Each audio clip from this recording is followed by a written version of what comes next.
The 3 things you really need in old age. That morning, I collapsed on my kitchen floor. The pot I was holding clattered across the tiles. My right side wouldn't respond. I felt my lips drooping on one side. What's happening? Why can't I get up? My husband found me and screamed, "Honey, stay with me." The ambulance came, and I was loaded onto a stretcher. Sirens wailed in my ears. I woke up in a hospital bed. The doctor spoke gently. "You've had a minor stroke, Mrs. Anderson. Good thing we caught it early." I heard my husband sigh beside me. But that afternoon, I overheard a conversation that changed everything. Voices drifted through the curtain. It was my son, Michael. "Dad, we need to be realistic here. Mom can't keep caring for you at home. Her back is shot. What about looking into assisted living facilities?" My husband replied quietly, "I think you're right. Okay, I'll start researching. I'll cover the costs." I closed my eyes. Tears rolled down my cheeks. 72 years I'd lived, and this was the loneliest moment.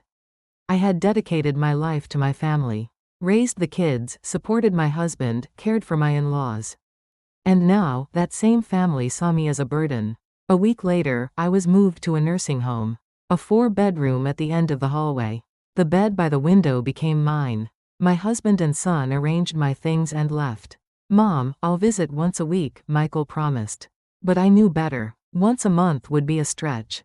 The door closed. I was alone. Staring at the ceiling, I wondered, is this how my life ends? That night, I cried for the first time. Silently, so no one would hear. A voice came from the next bed. "First day?" I turned to see an elderly woman watching me. "Yes, just arrived today. It's hard, isn't it? Everyone feels that way at first." She introduced herself as Dorothy Baker. "I came last year. My daughter abandoned me. But you know what? I learned something here. Relying on family is a dangerous gamble." I couldn't find words to respond. Dorothy continued, "It's time to live your own life again. At our age, what life is there left?" I thought. "From now on," she said, "this is your real life." That night, I couldn't sleep. Dorothy's words echoed in my mind. Live my own life again. Was that even possible? At this age, with this body? The next morning, physical therapy began. The therapist encouraged me, "Mrs. Anderson, don't give up. With consistency, you'll improve significantly." At first, moving even a finger was difficult. My legs trembled when I tried to stand. But I gritted my teeth and persevered. Every morning at 6, I did my rehab exercises. Walking the corridor, opening and closing my hands. Bending and straightening my legs. After a month, changes started to show. I could walk on my own. I could hold a spoon. By the second month, I could go to the bathroom independently. A nurse remarked, "Mrs. Anderson, you're incredible. I've never seen anyone recover this fast." I smiled and replied, "I want to live. I don't want to die like this." 3 months in, the doctor said, "You're cleared for discharge. You've made remarkable progress." That day, I called my husband. "They say I can leave." He was quiet for a moment. Then he said, "That's good. But if you come home, you might fall again. Maybe it's better if you stay in some kind of senior living community?" After hanging up, I sat in stunned silence. My husband didn't want me either. I had nowhere to go home to. That night, Dorothy held my hand. "Don't cry. Now you walk your own path. You can be happy alone. I'll prove it to you." Days later, a social worker visited me. "Mrs. Anderson, have you heard of the Wellness Village program?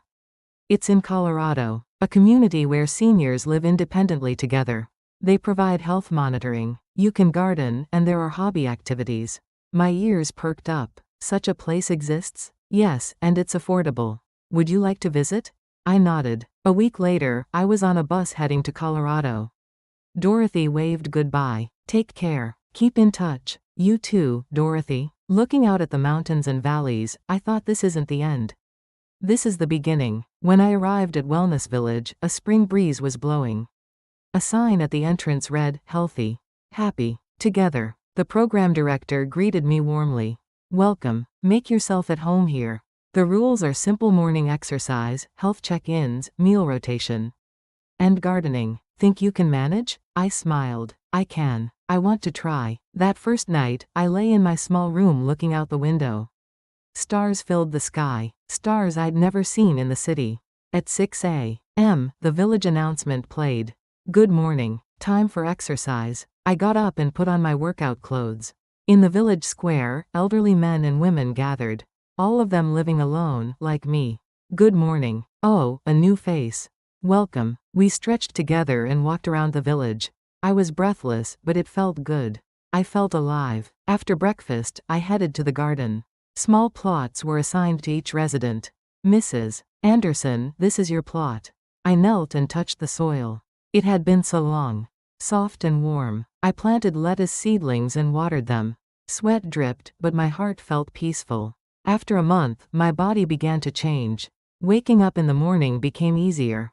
My blood pressure stabilized. One medication was reduced. The nurse said, Mrs. Anderson, you're so much healthier. Keep this up. I realized health is the first pillar of aging well. If my body is healthy, I can take care of myself. One day, the village held an economic literacy workshop. The instructor explained, managing your pension is crucial. Cut unnecessary expenses. Spend wisely. I pulled out my bank statement. Social Security was coming in regularly. I'd always let my husband handle it. Now, I had to manage it myself. I started keeping a budget. Tracking income and expenses each month. I was surprised by how much went to waste. I cut my spending. With the savings, I signed up for a pottery class at the community center. Shaping clay, spinning the wheel, making bowls. I was clumsy, but I loved it. The instructor said, you have good hands, Mrs. Anderson. 2 months later, my first piece was finished. A small teacup and saucer. Imperfect, but mine. I sold it at the village market. How much for this? $10. It's beautiful. I'll take it. The first money I'd ever earned myself. $10, but worth 1,000. I realized economic independence is the second pillar. Earning my own money gave me dignity. From then on, I made more pieces. Each one sold. With that money, I bought things I loved. Fresh flowers, good tea, sometimes cake. Not needing anyone's help, that's true wealth. One day, the village hosted hobby clubs. Hiking, singing, painting, pottery. I joined the pottery group. There, I met Robert Hayes, a kind man in his 70s. I make pottery too. Let's work together. I'd like that. Robert had been living alone for over a decade. At first, I was lonely. My kids never visited. But here, I learned something. You can be okay alone. Relationships aren't far away. They're right here. I nodded. Every day, I saw neighbors, exchanged greetings, shared meals. That was relationship. One day, the village hosted a children's pottery workshop. Kids from a nearby elementary school came. I volunteered to help. How'd I make this, ma'am? Press here, like this. The children's laughter filled the room. Their small hands working the clay were precious. That day, I realized being needed by someone is the greatest comfort. Relationships and hobbies are the third pillar of aging well. 2 years passed. One day, an unfamiliar car pulled up at the village entrance. Out stepped my son, Michael. Mom, Michael. He stared at me in disbelief. Mom, I've never seen you look this healthy. Really? I've come a long way, haven't I? Beside him was my daughter, Emma, who'd flown in from Germany. Mom, I missed you. I missed you too, sweetheart. I showed them around. My little room, my garden, the pottery studio. Mom, you've been living like this? Emma asked. I smiled. Yes, and I'm happy. Aren't you lonely? Not at all. I have friends here. I have purpose. We had dinner together. I served lettuce from my garden on plates I'd made. Michael spoke quietly. Mom, I'm sorry for putting you in that nursing home. I shook my head. Don't be. I'm grateful. Because of that, I found myself again. Happiness isn't something others give you. It's something you protect yourself. My children teared up. I held their hands. Live your own happy lives. Don't worry about me. I'm okay now. After they left, I climbed the hill behind the village. The sun was setting. Under the crimson sky, I whispered to myself. The 3 things you really need in old age. First, a healthy body. Moving every morning. That's how you protect yourself. Second, economic independence. Earning your own way. Not needing anyone's help. That's dignity. Third, real connection. Not distant family, but nearby neighbors. People you laugh with, eat with.